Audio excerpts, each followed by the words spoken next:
You don't care about the very simple, common sense unfairness of this entire thing. And I think there's something wrong with you. Yeah, facts don't care about your feelings. Yeah, you don't have any feelings. Okay, and Oh, we're man, gonna he's so do mad. children Why cannot is he so consent mad? to puberty blockers. I know where I Okay, stand on this. okay. Children cannot consent to puberty blockers.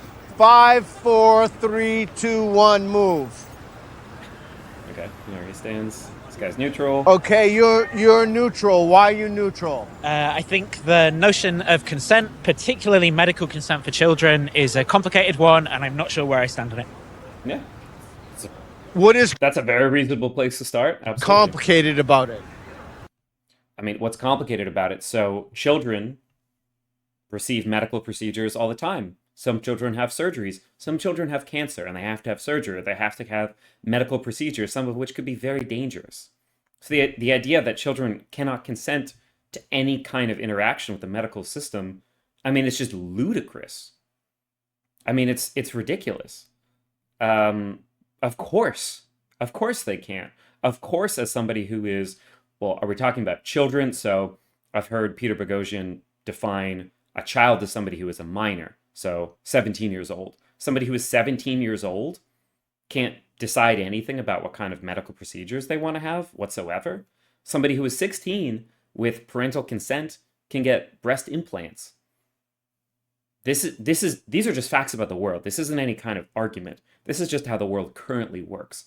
So it's frustrating to have these kind of bad faith conversations from a starting point that is just not recognizing reality and how the world is. Why do we have to start there? Let's just start with how the world is. Children do consent to medical procedures all the time. The question is, should that also extend to this other type of medical procedures? Why start with a lie or bad faith framing? It's so strange. Why would he do this? Obviously I understand what people mean when they say consent, that someone can, in their right mind, make a decision about something. I think what's complicated about it is that children sort of do make some decisions about their health and don't make other decisions about their health. I'm not sure if those cases are closely analogous enough to the case of puberty blockers to drive me one. This guy is so reasonable and balanced and just spitting facts. Way or the other. So I just want to make sure I understand this. So the question you have is whether children can consent to things in their health sometimes, if that's the same as In this case, can they consent to things like this as well. You know, I don't like to try to get into people's heads or psychoanalyze. I get this feeling sometimes that Peter Boghossian is milking his kind of, confusion. Wait, so you're saying children sometimes, it's like, I don't know why you're talking about this topic if you don't know that children do sometimes have surgeries or sometimes have medication, right? This is not a confusing fact about the world. There are some things, medically speaking, that children... Actually, what's an example of something that children medically can't consent to? That's actually a more difficult question. When it comes to, if you needed a heart transplant, if you need a blood transfusion, if you need chemotherapy because you have cancer, as a child, I believe that you can decide whether or not to consent to these things. As somebody who's 17, who Peter Boghossian would define as a child, you have some say in, medically speaking, what happens. I actually can't think of something that you don't have consent for. That's actually a better question. What's something that you can't consent to or not consent to, medically speaking, with the medical system as a 17-year-old? So then the question is gender transition a matter of health? It's a matter of health. I don't know why he doesn't just start with reiterating with what he said, which is it analogous enough? Is it health? I don't know. That's kind of a different question. It absolutely could be. So there are health outcomes for receiving or not receiving some kind of care, medical care related to gender or gender identity. So there are people who are trans or think that they might be trans, who have intense body dysmorphia or gender dysphoria, who are at a highly elevated risk for suicide. And the most effective and recommended care is to receive counseling and, in some cases, some kind of medical intervention. This reduces the risk of suicide. Is that a medical issue? I mean, I don't know. Why would we not define it that way? What separates it from medical care if we're talking about health outcomes? Maybe not, because I think that there are also sort of, well, it depends how you characterize health, kind of, right? Because I can see health as being characterized as things that will harm people's ability to flourish, or health even being considered as like preference things, or maybe you'd argue mental health. Like they'll suffer. It's difficult. Okay, sex transitions, and I understand that's a problem, that term. Yes, let's just go there for a second. Sex transitions under the age of 18 harm children's mental health. I mean, to do this as your full-time thing, this is not a side hustle. This is his entire job right now, is facilitating these conversations. For him to be so recklessly uninformed or unspecific with how he speaks is damning. Right? To not differentiate something like counseling versus puberty blockers versus surgery, to not disambiguate those things at all and just lump this all in together and to say, well, okay, this could be damaging. I mean, anything medically, I mean, you can get therapy and that could be damaging for you. It's not a normal standard. We look at what is the expected value of a health outcome.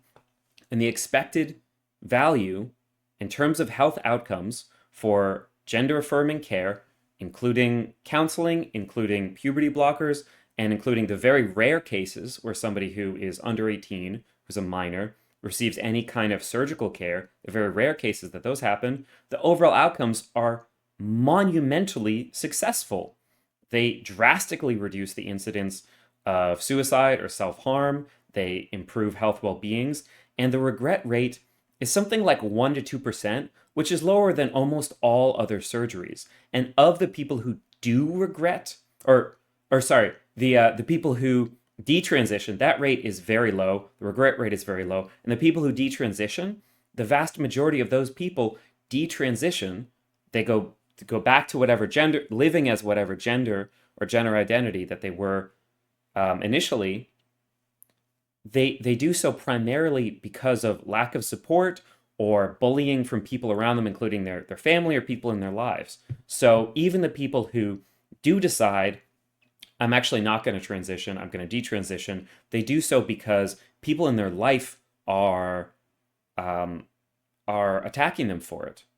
Physically, verbally, or otherwise. They actually do want to transition, but it's not feasible in the life situation they're in. So this is an empirical question with an answer, and the answer is yes, gender affirming care makes health outcomes better for children. There's things to talk about. I don't mean that there isn't a scientific debate, there aren't things to evaluate here, but it's very one-sided in terms of the data. Move. But he asked, could it be damaging? Please name one thing in life that could be damaging. If you drink too much water, you might die. Name one thing. You can stay where you want. You don't have to move. Yeah, an academic and philosopher. I mean, we see that he didn't stay a professor.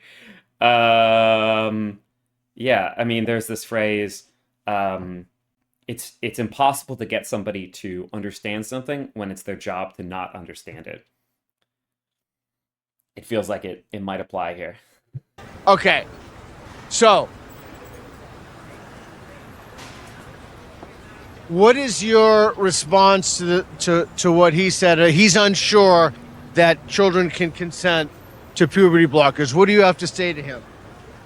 Well, there are many issues to do with this.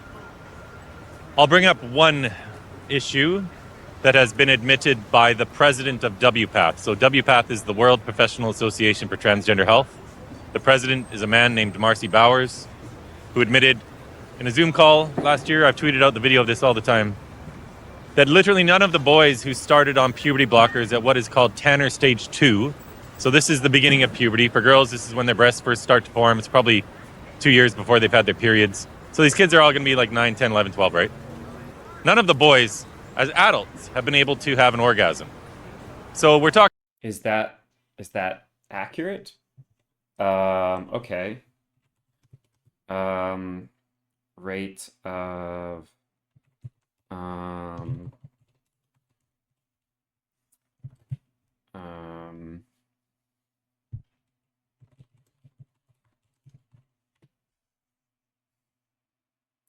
okay.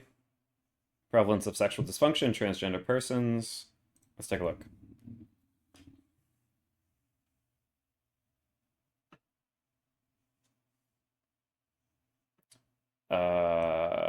Okay.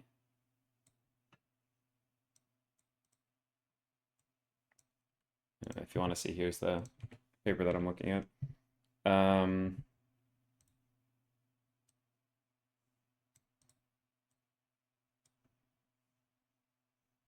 Yeah, I mean, it's something in the range of 15 to 30%. It's an issue. Yeah, but it's also not zero. But also, the regret rate is extremely low. So, oh wait, in cisgender men, cisgender women, it's like 30% and 40%. Wait.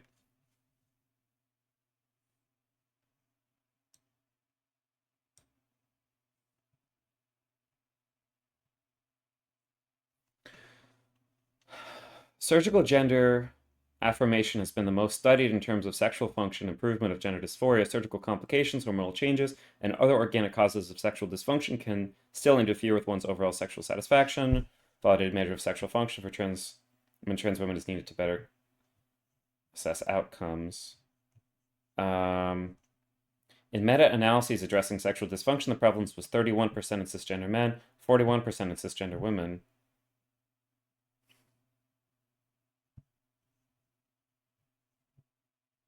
I feel like this is going to be... This is a talking point that I hear a lot. This is something I need to read up more. One study including 211 trans men prior to medical or surgical intervention showed a 43% rate of difficulty with orgasm that affected their daily life.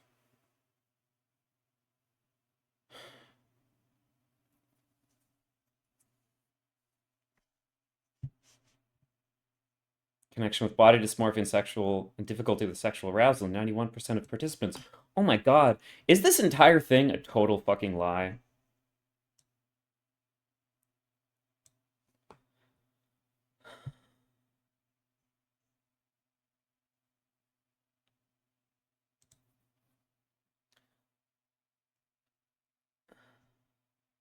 I wonder if this is just 100% a lie. Okay, I can read more about this off stream. This is something that people really just don't think about when these claims come up. When somebody gives you some number, oh, this thing is happening, here's a number, sounds like a problem, right? You always have to ask them, okay, what is the comparison of something like sexual dysfunction for somebody who has received gender affirming care? How does that compare to somebody who is also trans but hasn't received any kind of like medical intervention or surgical intervention? Is it higher? Is it lower? How does this compare to somebody who's cisgender who has not had any kind of interaction with this topic at all? What is the rate there? Or if they say, oh, some people regret having some kind of gender affirming surgery. Okay. What are the typical regret rates for surgery? Regret rate for heart surgery. 25% for patients over 65 years old. Right? So we need to make meaningful comparisons. You can't just throw out some number. This is very dishonest. There's another comment. Do you believe that the more people believe that a trans woman is a real woman, the more of a real woman she will be? If so, then it must be important for you to control how those who disagree think. Am I wrong? I think that's a really important and interesting question. I mean, if you see yourself a certain way, but nobody in your life treats you that way, I would say, yeah, I think that affects your reality, because we're social creatures. How we're perceived, the things kind of external to us, is a massive part of, who we are socially. That's a huge part of it. Does this imply that therefore we must exert some kind of control over how people think? I mean, there are people obviously on both sides. There's this gentleman here with the sign who's trying to control the narrative around how trans people are perceived, because he doesn't want them to be perceived as women. One thing we do know is that the more people in your life who just accept you for who you are, when it comes to something like this, it makes your life better. You could make some comparison. So if you're to say, oh, if you're an alcoholic, but you see yourself as not an alcoholic, and people just accept you as not an alcoholic, your life is going to suck. That's true. Different things are different things. Be very hesitant with people who make analogies to other situations, but don't provide some kind of hard link, either logically or empirically or something. Talking about putting these boys on these drugs when they're 11 or 12. They don't even understand what the concept of an orgasm is. None of them have ever had any sexual experience. I mean, that's not true. As someone who was once a child myself, I can say that I understood a little bit about human sexuality before going through puberty. It's not like I was totally oblivious to this as a child. I think there's something about adults who are like, oh, my 12-year-old, my 13-year-old, oh no, they absolutely, I monitor what movies they watch, and so I know that they don't know anything about sex. I think this is kind of delusional, or people who are just forgetting who they were as kids, especially boomers who are having, I think, a lot more sex at a younger age than people are today. It's kind of surprising how much they just don't remember how they behaved as younger people. And now you're destroying their future adult sexual function. It's literally impossible for a child to understand what they're signing up for. These are just little kids. In many cases, when they start on puberty blockers, they still believe in Santa Claus. And now we're telling them they can throw away their fertility and sexual function. They can't possibly understand it. Do you agree with did you hear what he said? Yeah, Do you agree? I agree strongly. You strongly agree with what he said. What about that? Can children... And this is also, he has this sign on talking about puberty blockers. You know what happens if you take puberty blockers and you go off of puberty blockers? You go through puberty and you have normal development. So the sign that he's holding up, it's just wrong in terms of how it relates to this question anyway. Children, I just want to make sure. So if children go on puberty blockers, the likelihood that they'll have an orgasm... And what's hilarious about this sign? Dad, a human male who protects his kids from gender ideology. So he's defining a gender role as somebody who specifically advocates for only his viewpoint. See how ironic that is? How ideological a statement that is? Fascinating. Orgasm when they get older is small. Is that correct? Yes, Marcy Bowers said virtually none. Virtually not. I mean, I don't know what this person said at this Zoom call, but the data contradicts that. Sexual dysfunction in that population might be something like 30%, but it might be something like 30% for cisgender people as well. So That's right. So these puberty blockers combined with the cross-sex hormones, which they always go on to as well, are sterilizing children. let's see. Sexual dysfunction rate, SSRIs. 73%. Okay. Should SSRIs be illegal? Obviously, you can potentially reverse that getting off of them, but not always. For some people, sexual side effects of SSRIs never go away. I mean, people take SSRIs sometimes when they're extremely depressed, and you want somebody who's depressed to be less suicidal. There's actually a huge amount of analogy right there. Those are things you can directly compare. And then you get these boys with micropenises when they're adults. And the final step in the final step in this whole procedure is to do bottom surgery, is what they call it. This is the euphemism. This is where they castrate a boy, slice open his penis, and invert it to form what's called a neo. Right. This is just needlessly graphic. Okay. I mean, if you were to walk through a heart surgery that has a much higher regret rate than this surgery that he's describing, it would sound pretty horrific. Vagina. But because this is a feels kind of argument. the penis never grew, there's not enough tissue to do the surgery. So, for example, in the case of Jazz Jennings, where there is a I think it's really disgusting to take somebody who is like a real person in the world and use them as an example for this person's life is horrible, they should never have done this. And then you ask this person, do you regret doing this? They say, no, this is really important. This is a really good thing that I did this. I have no regrets about this. This is absolutely the right thing to do. I think it's disgusting. reality show that's been going on for a decade, showing this boy's transition since he was a little child. They did this surgery on him when he was 17, but he had a micropenis. So what did they do? They cut out some of his peritoneum, his stomach lining, to form the interior walls of his neovagina. And of course, he's never experienced any sexual function whatsoever, and he never will. Can you repeat back some of the claims that he made? Or Right? I mean, okay. You repeat back some of his claims. Let's just reinforce this point of view as much as possible. for why he's standing on that line? Yeah, sure. Which is that's a fine thing to do as long as it's not totally So one-sided. one of them was that when people undergo certain forms of treatment, if they later detransition, or even if they continue through with transitioning, they're infertile and unable to experience orgasms. That was one of them. And then that last one that you said, I'm not sure what the overall point was, but I think it was just that like the way that the surgery is performed is very damaging and bad. Is that right? Is that It's just- the way that the surgery is performed, it sounds kind of bad when you walk through it.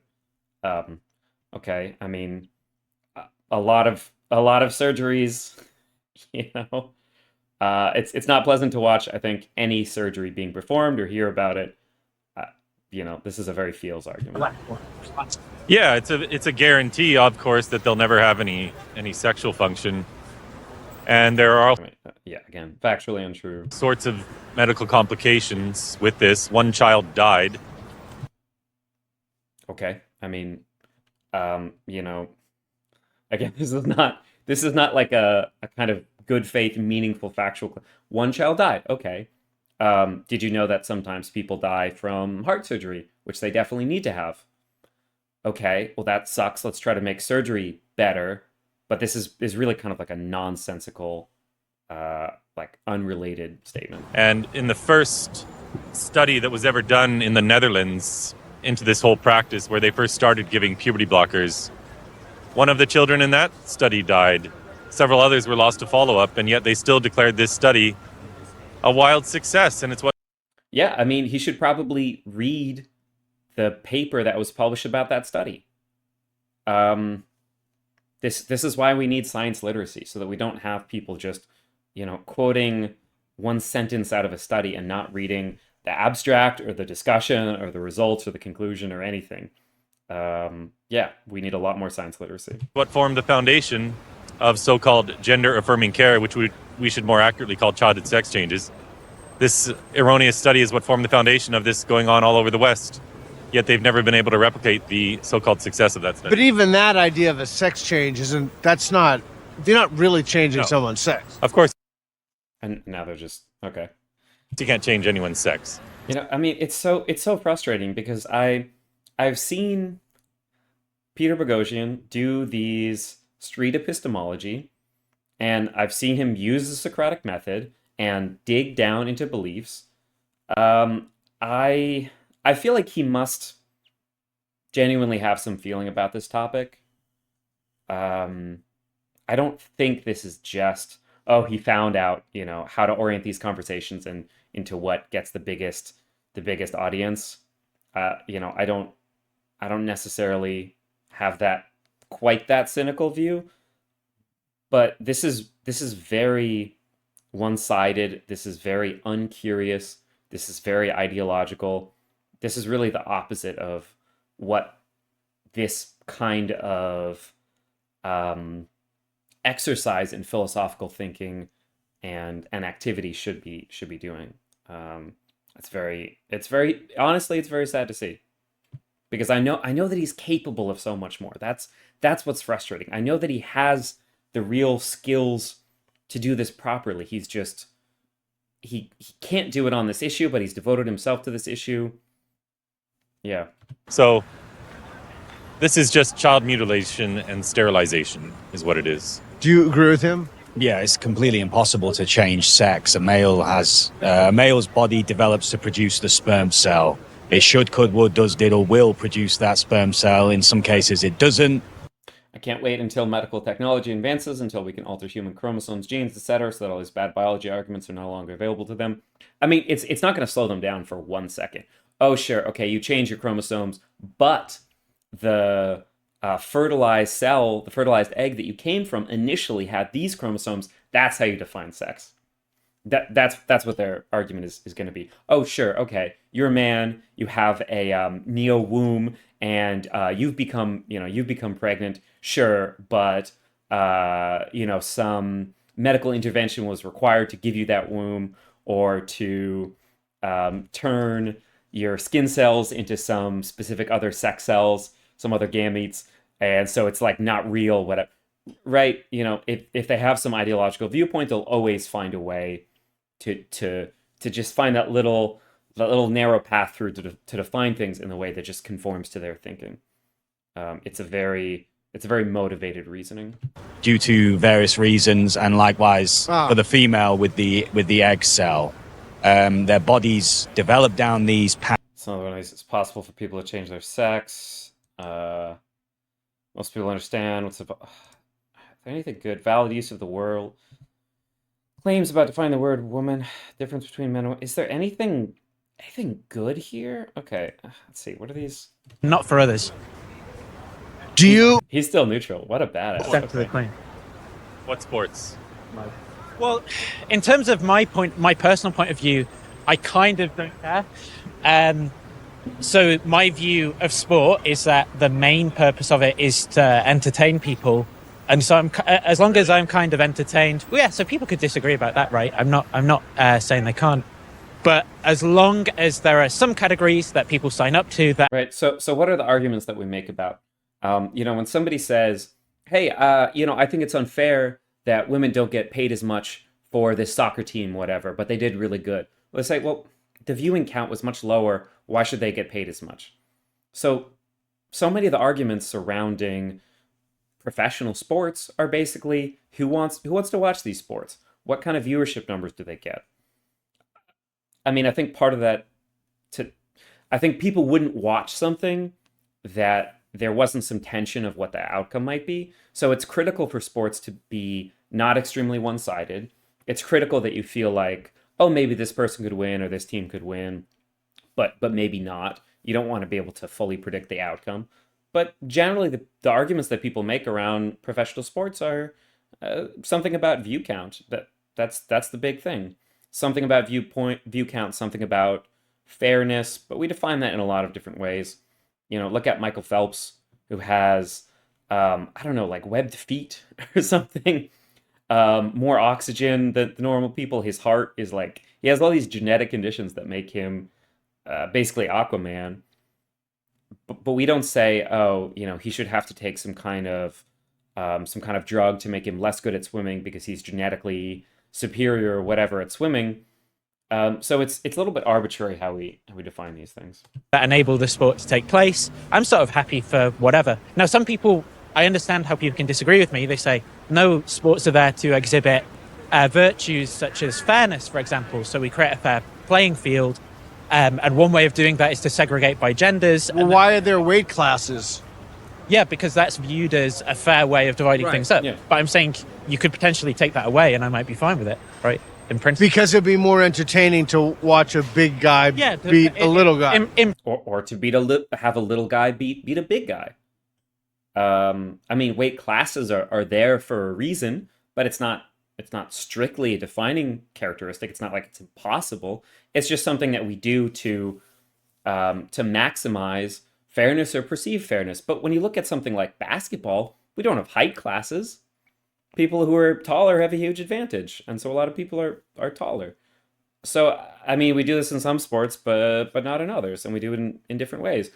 We have segregations by sex or gender or whatever when it comes to something like archery or target shooting, but these are not sports where something like weight class or whatever is like a relevant factor. Another comment, in my opinion, what is at stake is not whether the truth about these issues is conventional or not. What creates this exchange of words is one side defending the family structure and its regulated life, and the other the life of sexual liberation. However, this is hardly ever up for discussion. Absolutely. I mean, there's a lot in terms of worldview that people bring to the table on this. I think that's really where these come from. So I don't know if I would agree. So on one side, I would agree defending a certain viewpoint of how the family structure should be and regulating life. On the other side, I don't think it's sexual liberation. I think it's just there's a certain very rigid view of life, which is, I mean, I would describe as highly patriarchal. That you have men who are strong and they form families with women to raise children, and that's what the family is. That's the nuclear family. I think if you really step back and look at it, most people understand that this is actually quite damaging. It's actually not controversial to say that, even though you might think it is, and I'll justify this. The family structure used to include things like grandparents and uncles and aunts and neighbors. This wisdom of it takes a village to raise a child. There are people who are not married who have kids together. There are people who adopt children. There are people who, together with help from their friends, raise children. There's a lot of different ways to put together a family. Weird single aunts, gay uncles, etc. Family includes everyone who was born, in my opinion, including adoption. Yeah. So this idea that there's only one possible way to live in the world, versus just recognizing that there's a lot of different people and different family structures and all this out there, and just wanting kind of good outcomes for people, rather than saying, well, it has to be like this, and if it's not like this, then screw you. We're going to try to demolish you out of existence.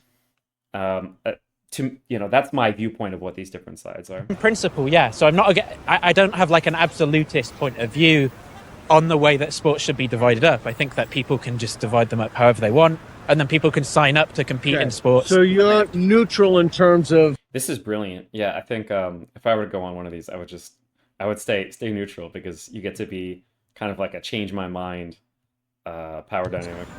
I just want to make sure I'm clear. Yeah. You're neutral in terms of men competing against women, even if they're not trans. Yeah, sure. Like if I just wanted to go in...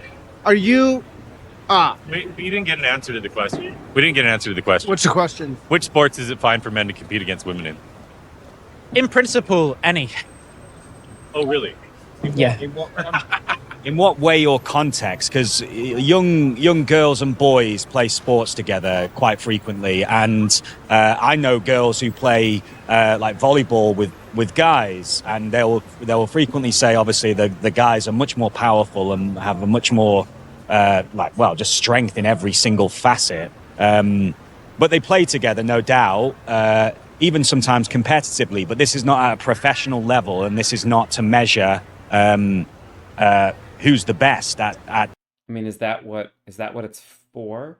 I mean, who's the best? I mean, the best would be the largest person with the most training who takes the most steroids, right? So we say, oh, okay, well, you can't take steroids. Okay. We say, okay, well, you can't be in weight classes. Okay. There's certain things that we decide are fairness, and there's certain things that we don't care about. We don't say, okay, well, if you're born taller or just with more base muscle mass, then you should have to take some kind of drugs to reduce your capacity, unless you're a woman, ironically. So there's athletes like Caster Semenya, who is a runner, who's a woman, who's a female, who's a cis woman, who was born with higher than average testosterone. And the Olympics, I believe, said to compete, you would have to do hormone replacement therapy. You would have to take hormone blockers and reduce your testosterone level, even though she's just a woman. You would have to reduce your testosterone level because it's higher than typical. I mean, so this is really targeted at women. It's targeted at cis women. I mean, it's interesting, people who make these kinds of arguments. So somebody who is born female, who is taking testosterone, who's a trans boy or trans man, they would have a big advantage. What do they say about that? They say somebody with a mustache with big muscles should be competing with women. So this is really specifically targeted against women only. It's not a consistent, coherent viewpoint. This sport, or at least who. Is it fine that Fallon Fox fractured a woman's skull in MMA? Well, it sort of depends, right? Because if you're asking me... No. I gotta move. Oh, okay, you can move anytime. Who's running this thing? Okay. But you have to commit to a line. Well, I just want to come near the mic okay. so we can talk. How does... This guy is so weirdly aggressive. Okay. Does it depend? How does it depend?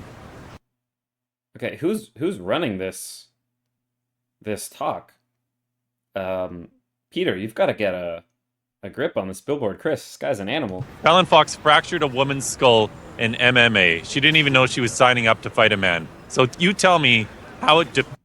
Okay, so is this a philosophical conversation we're having, or is this guy just going unhinged sicko mode? debate lord, debate pervert. What's happening? Yeah, this is pretty cut and dry. Well, will I be allowed space? This is pretty cut. Okay, so we're not talking about this. This is just like, what are we gonna fight right here, right now? What's happening?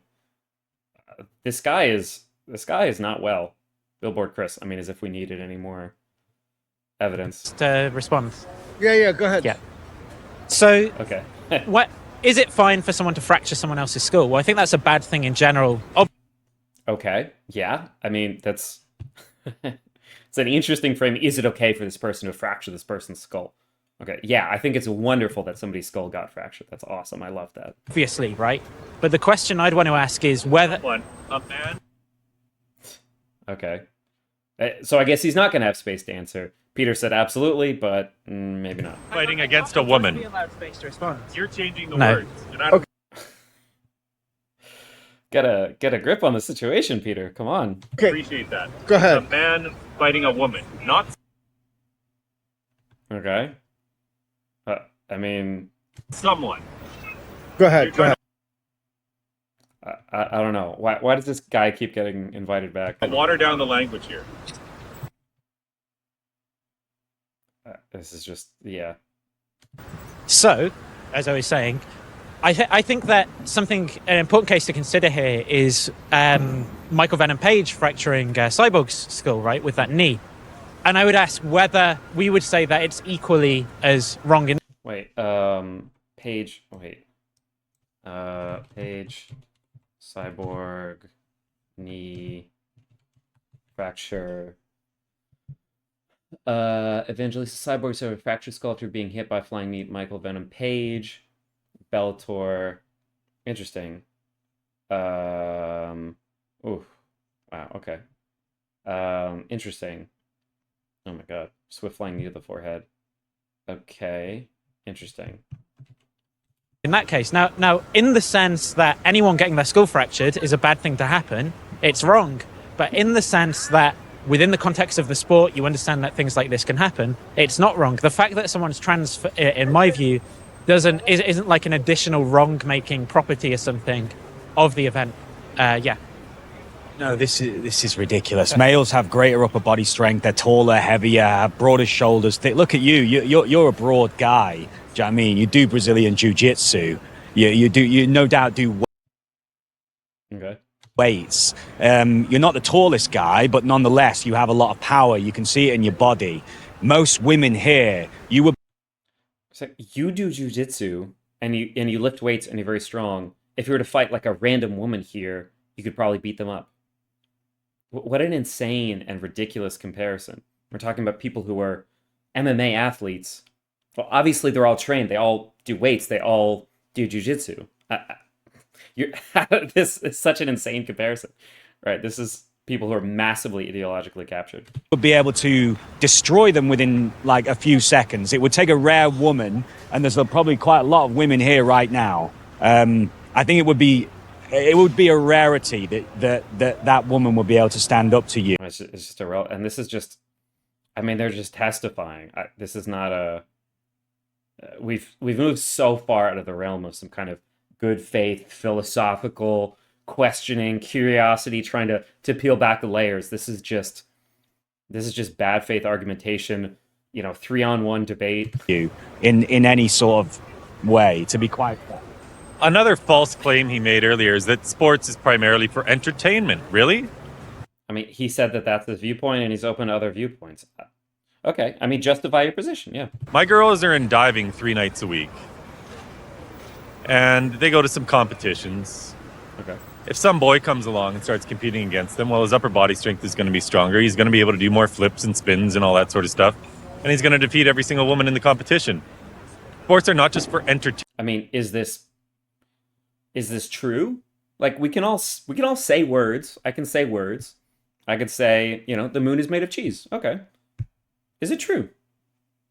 So, I don't know if anybody here has ever heard of the swimmer Leah Thomas. Leah Thomas is really famous for utterly destroying every single cis woman that she competed against. She blew them out of the water. She utterly destroyed them, and that's why people are talking about, why trans women shouldn't compete in sports. The only thing is, it's not true. It's not true in reality. So the woman that she beat, Leah Thomas, Riley Gaines. So Riley Gaines is the woman that Leah Thomas competed against and utterly annihilated. Riley Gaines would have won first place, but she was annihilated by Leah Thomas.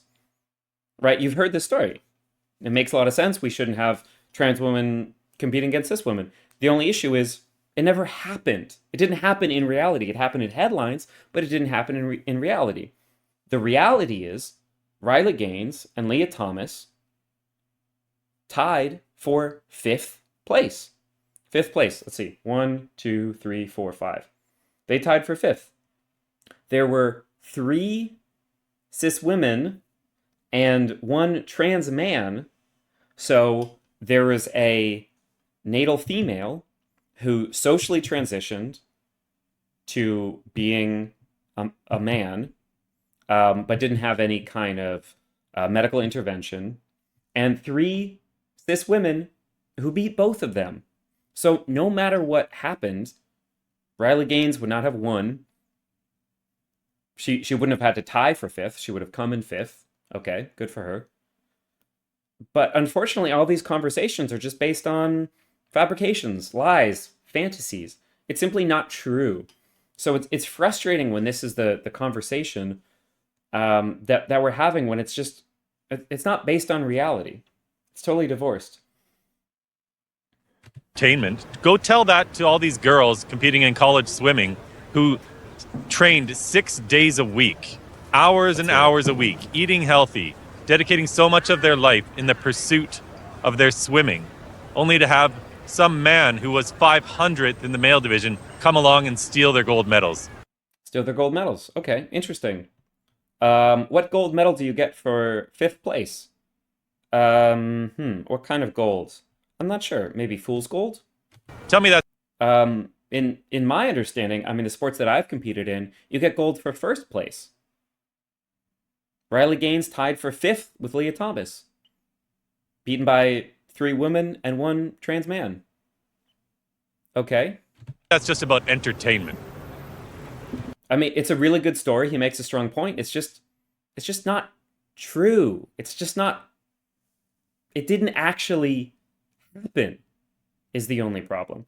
And so the point that he's bringing up, there's something there that he said that is not technically entirely false. It's just a dishonest framing, so it's more of a lie of omission than a direct lie. Leah Thomas did go from ranking poorly in men's to ranking well in women's. But what happened before that? She ranked highly in men's. Oh, that's so interesting. Why did she go from ranking highly in men's to ranking low in men's? Oh, she went through a medical transition and she replaced the testosterone in her body with estrogen, and she became much weaker. While she was transitioning, her rank went down, and she went from, first to 5th in men's to much lower in men's. And then when she had transitioned for long enough that she was eligible to compete in the women's division, then she was back to the ranking that she was at in men's division before transitioning. So she went from here down to here and back up to here. But they're pretending that she just went from here to here. So again, they're literally just lying. They're lying to you, and you shouldn't trust people who are always lying to you. If they had something real to talk about, they shouldn't have to lie about these topics. That's just about entertainment. I think you're a pretty disgusting individual. But Oh, wow, okay. Just ad hominems, insults. Fascinating, okay. So this person has poor character. Okay. I think you're disgusting. I think you're disgusting. You have a total lack of morality. You don't care about what. Wow, okay. So the response to a different viewpoint is just ad hominem. Okay, interesting. So what happened to decorum? What happened to civility? What happened to philosophical inquiry? Oh, I guess all of that's out the window. Interesting. What these women are going through. You don't care about the very simple, common sense unfairness of this entire thing. And I think there's something wrong with you. The facts don't care about your feelings. Oh my god. All right. Can I find this guy?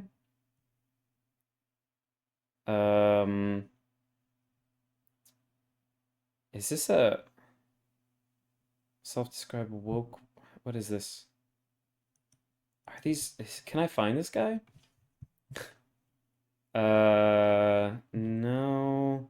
Digital news? No. This is just some random bystander. Oh my god. What a badass. Yeah, you don't have any feelings. So Yeah, you don't have any. Wait, so suddenly it's about feelings? It's not about facts? Well, I think I have whiplash. Should I call up one of those like 800 numbers to get some kind of monetary compensation for the whiplash I'm experiencing? Oh, it's actually about feelings. It's not about facts suddenly? When did this happen? what facts do you know that he doesn't know, and what facts does he? Oh, okay. I was just trolling him there. I just wanted to make the point I was exhibiting was that like a woke person like myself can understand the reasons that someone who disagrees with them might provide for their position. So if people recall when I said, so someone might disagree with my position because they think that sport's about something else. So I had the ability to understand and interpret why someone might disagree with me on this and then provide reasons for why I hold my own point of view, rather than reflexively becoming emotional and angry because someone disagrees with me. I mean, such a snowflake over here on the left. He's just twitching. Come on. And then coming up together. with insults about their character to justify Just because you're angry doesn't mean you can flip out on somebody, throw the table. my own position. Do you think that men are, on average, do you think that on average women are as strong as men? No, You think which is stronger? usually men. And do you think that manifests as an advantage in sports? Yes. And do you think that if one has an advantage on sports because of that category, that's unfair? It can be unfair. And do you think if something is unfair, it's wrong? Not well. I mean, if you're taller, you're better at basketball usually. Do we consider that unfair? We don't build that into our sports leagues. We don't have like specific leagues for people who are shorter for basketball. These are things that we can choose. There's no reason to load this in such a moral way.